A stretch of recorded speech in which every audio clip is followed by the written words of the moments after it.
had always thought he understood fear, the kind that made your hands shake and your heart race. But nothing he had ever felt compared to the moment he first stepped into the alien palace. It floated above the clouds like a jewel in the sky, shimmering with colors that seemed impossible to describe. Light bent in ways his human eyes could barely process, and the air itself felt alive, humming softly with energy. His footsteps echoed across the polished floors as he was guided through hallways lined with intricate, glowing patterns. Every surface, every shadow, seemed to watch him, making him acutely aware of his human smallness. He had come as a guest, an emissary from Earth, but he already felt like a fragile toy among gods. He had been warned that the queen of this alien civilization was powerful, wise, and feared by her own people. Stories described her as untouchable, a ruler whose eyes could see through deception, whose voice could command worlds, but had never imagined she would confront him so directly, nor that he would be summoned into her private chambers without warning. When the attendants opened the towering doors, hesitated. The room beyond seemed to stretch endlessly, filled with light that shifted and danced as if it had a mind of its own. And there she was, standing at the center, her figure elegant and commanding. Her robes shimmered like liquid metal, reflecting the colors of the room, and her eyes, wide and silver, were fixed on him in a way that made his stomach twist. "Why do you avoid me?" Her voice was calm, yet it carried a weight that made his chest tighten. It was not a question asked lightly nor with malice. It was a question that demanded honesty, and it struck him deeper than any threat or battle ever could. His mind raced. He wanted to explain, to apologize, to speak, but the words refused to come. His throat felt dry, and a strange heat burned behind his eyes.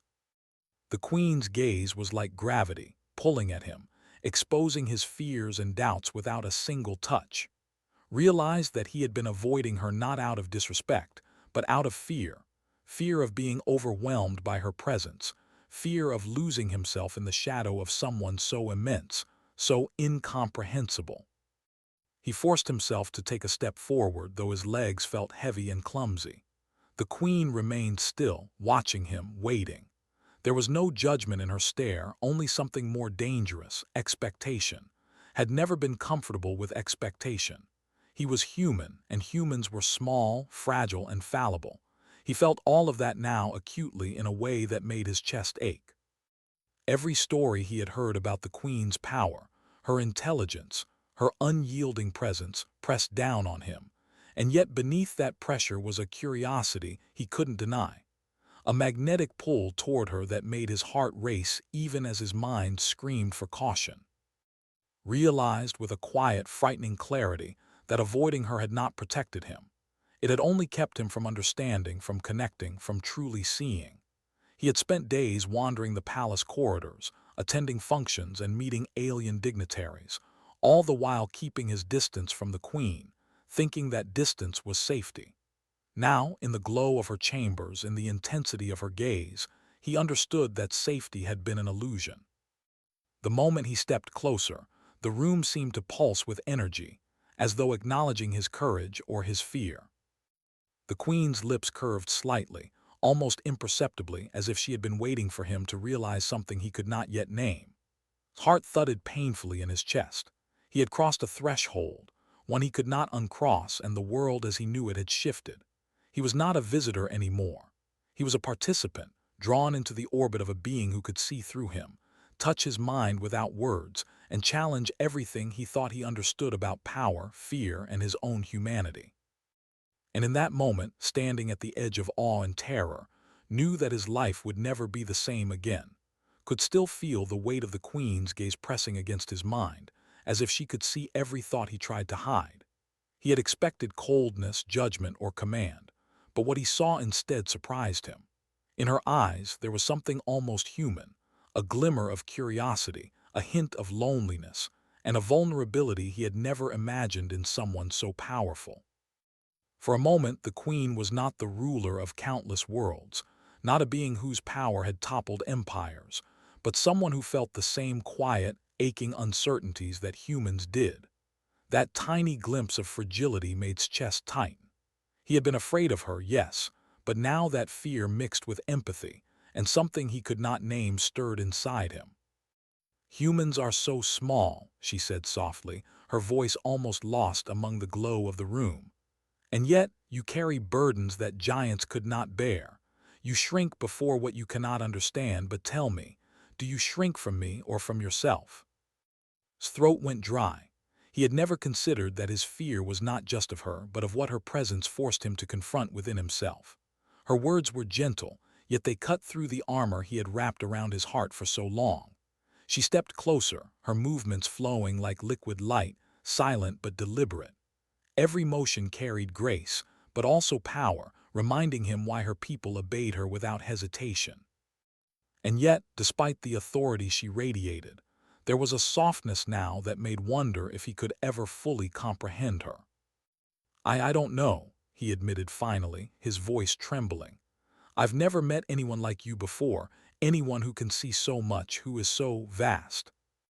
The queen tilted her head slightly and thought he saw a faint smile on her lips, though it was different from the commanding expression she wore when speaking to her council. It was warmer, almost curious, and it made his heart pound in a way that frightened him. "Vast," she repeated, her tone gentle, almost teasing. "Yes, vast perhaps, but vast does not mean empty. There are spaces inside me, spaces I cannot fill alone. Humans you cannot imagine. Even your strongest minds cannot fathom what it is to be endlessly observed, endlessly responsible, endlessly alone." His chest tightened. The words struck him not with fear this time, but with a strange recognition.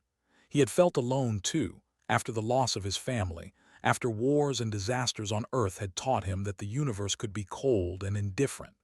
And yet here, in the presence of a being who could move stars and command fleets, he saw a reflection of that loneliness in her eyes. A queen, a goddess, could feel solitude as sharply as any human. He swallowed hard, trying to find words, but none seemed adequate. All the training, all the diplomacy, all the careful strategies for navigating alien politics faded against the simple, overwhelming truth in front of him. She was not just a ruler, she was a being with needs, desires, and a heart capable of pain. And he, small and human, had been avoiding her not out of duty, but because he had feared seeing that heart and not knowing how to respond. The queen's gaze softened even more, and she extended her hand slightly, not a command, not a demand, but an invitation. "You need not fear connection. To avoid me is to avoid understanding yourself. Your humanity is your strength, not your weakness." Stared at her hand, then back at her eyes. Every instinct in him screamed to flee, to hide, to stay safe in distance. And yet, every fiber of his being felt drawn forward, as if her presence had opened a door inside him he had long forgotten existed. It was terrifying, but it was also beautiful. For the first time, he realized that approaching her was not an act of submission or duty, but a chance to reach something greater than fear, a chance to touch the truth of both their worlds. He took a hesitant step forward.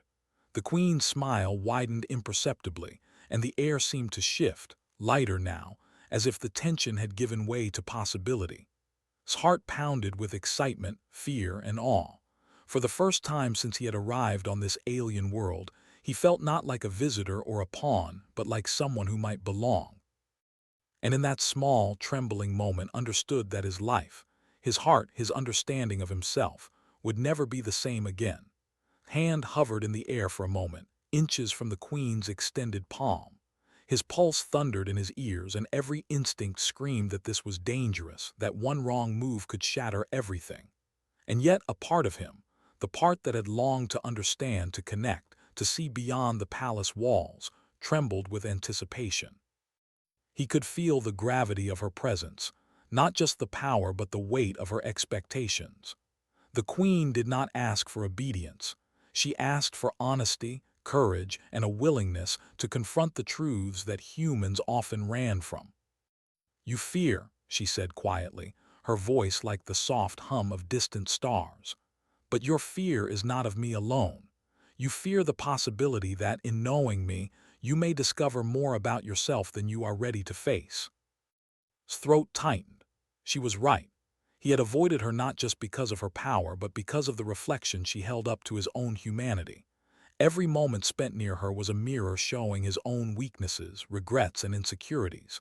And now, standing before her, he could no longer hide behind distance or diplomacy. Every human instinct, every memory of loss and pain, surged to the surface, demanding acknowledgement. He remembered the night his family had died, the way the sky had seemed impossibly large and empty, how powerless he had felt in the face of disaster. He had carried that fear, that helplessness, ever since, building walls around himself to survive. And now, in the glow of the Queen's chambers, he realized that those walls had kept him from something vital, the chance to connect, to understand, and to grow. The Queen stepped closer, her gaze piercing, yet strangely compassionate. "Humans endure," she said softly. "You endure because you must, but endurance is not the same as understanding. You avoid me because you are afraid that, in facing me, you will face the parts of yourself you do not yet trust. But avoidance never protects you, it only prolongs your suffering." Swallowed hard, her words were not accusations, they were truths he had long refused to confront. He had thought that by keeping his distance, he was safe. But he now understood that safety was an illusion. True courage was not the absence of fear, it was the choice to move forward despite it. I don't know if I can," he admitted, his voice trembling. "I have never faced anyone like you. You are vast, and I am small." The Queen's lips curved into the faintest smile, almost tender.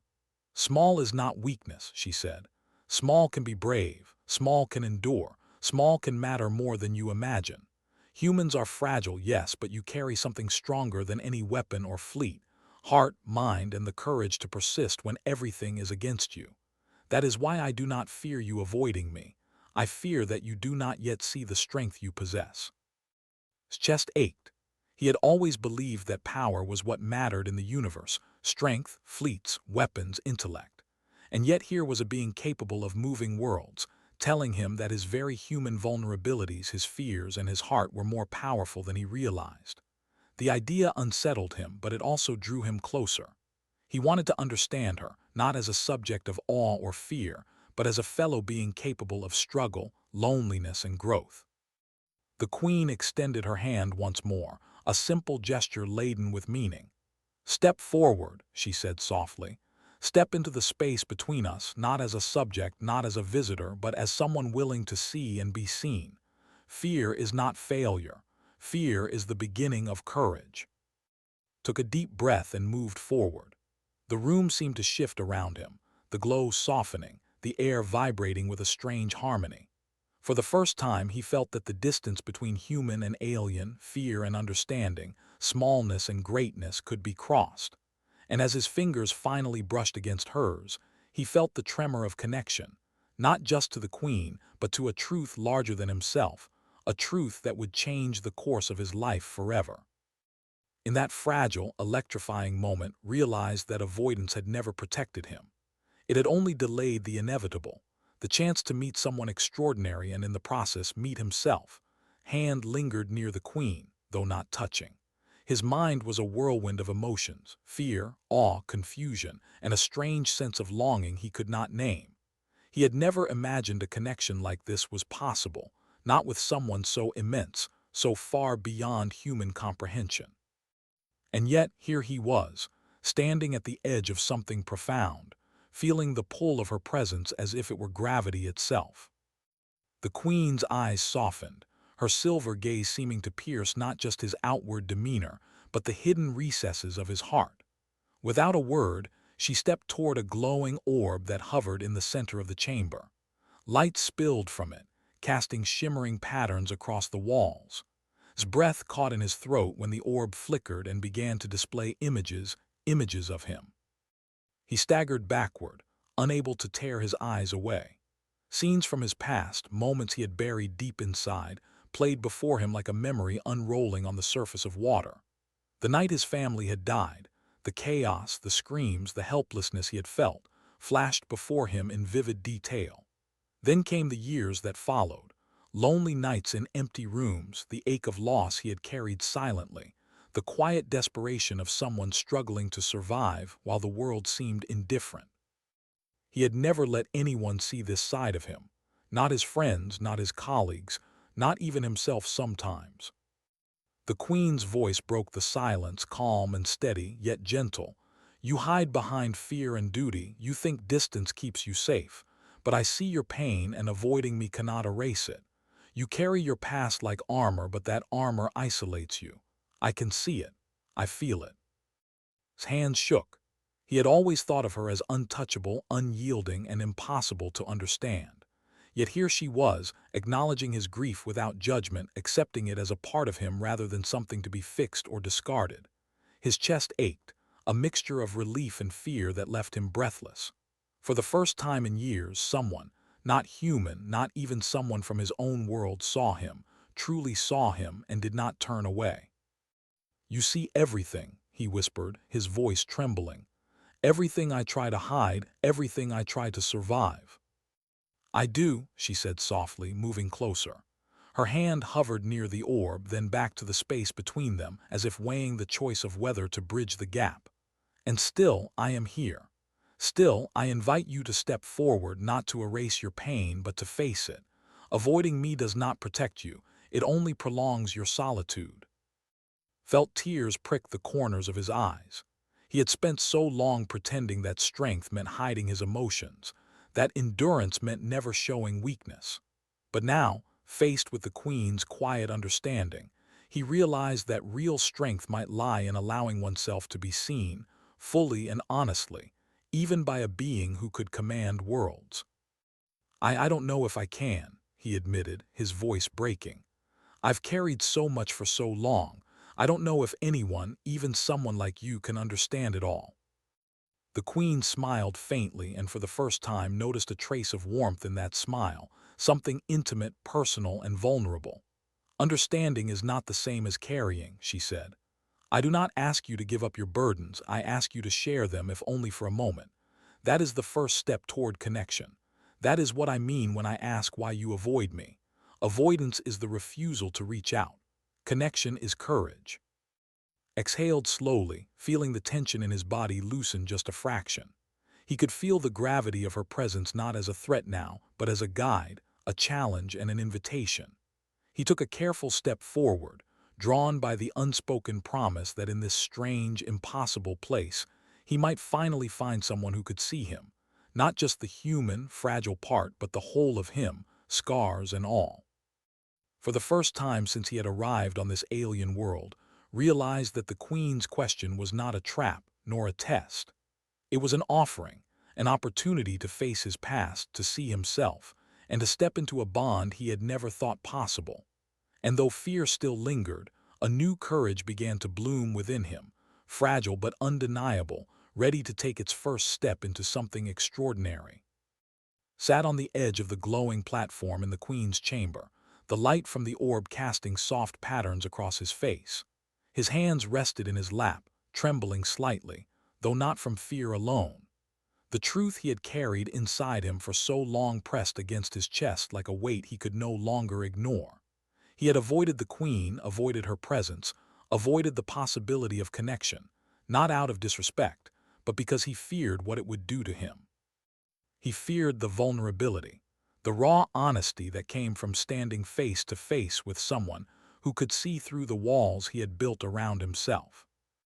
I avoid you, whispered, his voice barely audible, because I don't know how to be in your world without losing myself. The Queen regarded him silently, her eyes calm, unwavering, yet warm in a way that made his heart ache. She did not interrupt, did not judge. She simply waited. The room was quiet except for the soft hum of energy in the walls, and felt that every moment stretched into eternity. Saying the words felt like stepping off a cliff into the unknown. He feared the fall, but he also feared the cost of keeping them inside any longer. You think distance protects you, the Queen said finally, her voice soft but carrying the weight of certainty. But avoidance does not shield you, it isolates you. You carry your fears like chains and you wear them like armor. Yet even armor cannot hide your heart, nor your pain, nor your longing for connection. I see it all, and still I do not turn away. His eyes filled with tears he had fought back for years.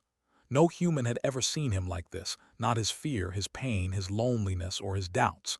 And yet the queen understood. She saw the human beneath the surface, fragile yet resilient, small yet courageous.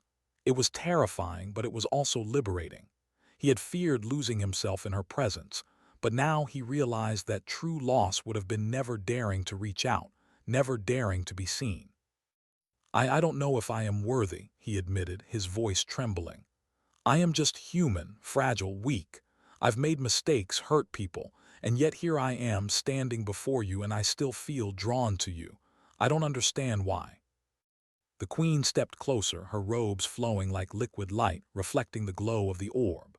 Her hand hovered near his, not pressing, not demanding, but offering. She said softly, "Worth is not measured by perfection nor by strength alone. It is measured by courage, by the willingness to face yourself even when it hurts, by the choice to reach out even when fear tells you to flee. You are worthy because you dared to speak the truth you have hidden for so long. That is more than many can claim." Swallowed hard, his throat tight with emotion. Her words were not just comforting, they were awakening something in him he had almost forgotten. The human heart, he realized, was not weak.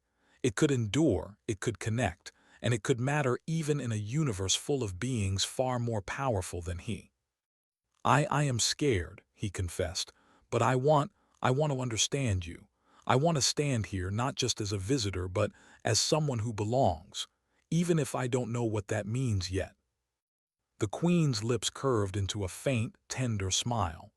"That is the first step, to be here fully and honestly, to let your fears meet your courage. It is not a small act. It is the beginning of something extraordinary. You need not understand it all yet. You need only take the next step." Looked at her, really looked, and for the first time he saw not a ruler or a being beyond comprehension, but someone who bore her own vulnerabilities, someone who endured her own loneliness, and someone who, like him, sought connection in a vast and often indifferent universe. He felt a warmth bloom in his chest, fragile but real. He had spoken his truth. He had confessed his fear and longing. And in doing so, he had begun to bridge the gap between human and alien, between fear and courage, between avoidance and understanding. As he exhaled, he felt the room shift, not in light nor in air, but in the space between them. A bond had begun, delicate and new, yet undeniable. And in that moment understood something he had never believed before. To be human was not a limitation.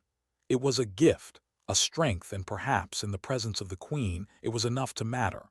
Felt a strange mix of fear and exhilaration as he stood in the queen's chamber. The air shimmered softly around them, alive with energy that he could not fully understand, yet somehow felt drawn into. He had confessed his fears, admitted his weaknesses, and revealed pieces of himself he had guarded for years. And now, for the first time, he felt the pull of something larger than himself. Not a duty, not a command, but a possibility. A chance to connect, to learn, to belong in a way he had never imagined. The queen watched him with those silver eyes, steady and knowing, yet patient. "You have taken the first step," she said, "but there are more steps to take. Each one will test you, challenge you, and perhaps frighten you, but each step will also show you who you truly are." Swallowed, feeling the tremor in his chest. He had always defined himself by survival, by endurance, by human limitations. Yet here, in this alien world, faced with a being capable of incredible power, he realized that survival was not enough. He needed courage, honesty, and the willingness to stand in the light of something far greater than fear. He took a careful step closer to her. The queen extended her hand again, a simple gesture yet charged with meaning. Hesitant, reached for it. The instant their fingers brushed, a shock of warmth rippled through him, not pain, not magic, but a profound recognition. It was as if the universe itself had shifted, and he could feel the weight of her attention, her understanding, her trust, settling over him like a mantle. "You will falter," she said softly, "and you will stumble, but faltering is not failure. Humans endure because you face what others cannot. That is why you are here. That is why I am here." His chest tightened. Her words were not just comfort, they were a challenge. He realized that she did not seek perfection from him. She sought authenticity, presence, willingness to face the unknown, and for the first time he understood that human courage could matter even in a universe full of beings far older, wiser, and stronger than himself. "I am afraid," he admitted, his voice trembling. "But I do not want to step back. I want to try. I want to understand you, to see and be seen, even if I fail." The Queen's lips curved into a soft, approving smile. "That is all I ask. Not perfection, not mastery, not fearlessness. Only willingness. Only the choice to move forward despite what frightens you." Exhaled slowly, feeling his shoulders relax for the first time in days. His fear had not vanished, but it had shifted, no longer a chain binding him, but a signal of what mattered. He could feel the Queen's presence around him, not as a shadow or threat, but as a guide, a witness, a partner in the delicate dance of understanding and trust. The chamber seemed to pulse with their connection, light and energy swirling gently, as if acknowledging the small but profound courage had shown. He realized that this bond was not about power or control. It was about recognition, empathy, and the willingness to meet one another fully, without pretense. For a human, that was a leap almost too great to imagine, for it was the first step towards something extraordinary. "You are ready," the Queen said, her voice calm and radiant. "Not because you are perfect, but because you have chosen to be present. That choice is what changes worlds." Looked into her eyes, and for the first time he saw not just a ruler but a being who bore her own loneliness, who carried her own burdens, and who, like him, had sought connection in a vast, often indifferent universe. He felt a warmth bloom in his chest, fragile but undeniable. Courage, he realized, was not the absence of fear. It was the decision to step forward despite it. And so took another step, deeper into the chamber, deeper into her world, and deeper into the bond that had begun between them. For the first time, he felt that his humanity, small and fragile as it seemed, could matter, not only to her, but to a universe that had once seemed impossibly vast and cold.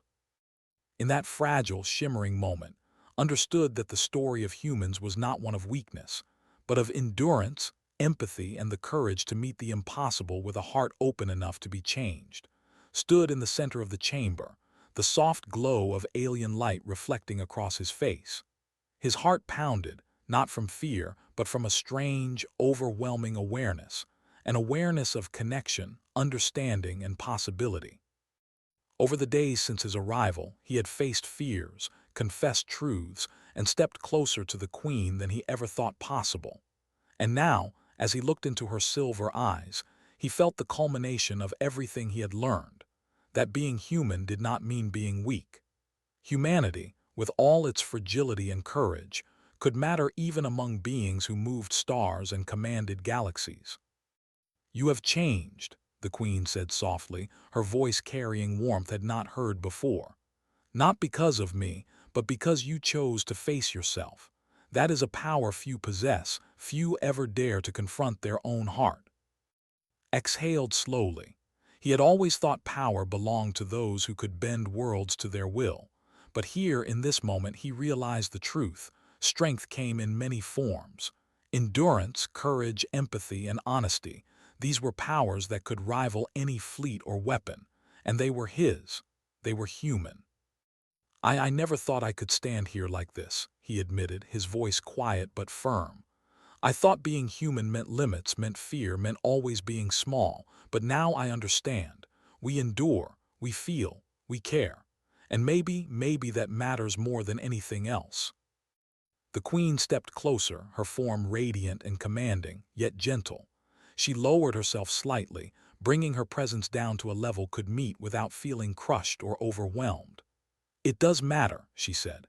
"You see, humans are not defined by their size there or the limits of their strength. You are defined by your choices, by your heart, by the courage to reach beyond what you know and embrace what frightens you. That is why I sought you, not to test you, but to see if you could stand as yourself, fully and honestly in my presence." His chest tightened. Her words felt like both revelation and validation. Every fear he had carried, every hesitation, every moment of avoidance, it had all led to this. And yet, even now, he felt nervous, almost unworthy, standing so close to someone who could see worlds bend and civilizations bow. I don't know what to say, he admitted, feeling his voice tremble. But I want to stay, I want to learn, I want to be here not just as a guest but as someone who matters. The Queen smiled, a gentle, quiet smile that seemed to hold a galaxy of understanding. That is enough, more than enough. You do not need words to prove yourself. You only need your presence.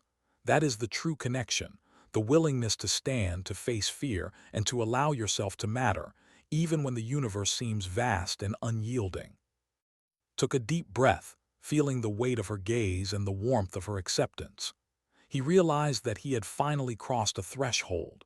No longer was he simply a visitor, an emissary, or a human among aliens. He was someone who had faced himself, dared to reach out, and been met with understanding, compassion, and trust. The Queen extended her hand and took it without hesitation. This time there was no fear, only clarity. Their fingers met, and for the first time felt an unspoken bond, not of power or obligation or expectation, but of recognition. Two beings from different worlds acknowledging each other's courage and heart. "You have been brave," she said softly. "Braver than many who claim to command armies or stars, and that bravery, that humanity, is why you matter." Nodded, a smile spreading across his face. He no longer felt small or fragile. He felt alive, seen, and connected.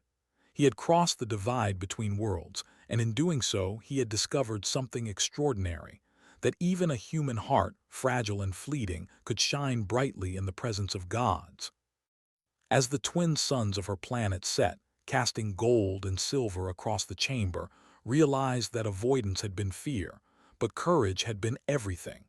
He stood beside the Queen, hand in hand, not as a subject, not as a visitor, but as someone who had dared to be human, and in that humanity found a place among the stars. And for the first time in his life knew, being human was not a limitation. It was a gift, a power, a force that could matter even here, even now, in the presence of the alien Queen who had once been untouchable, and who now shared a bond with him that neither time nor distance nor fear could ever break.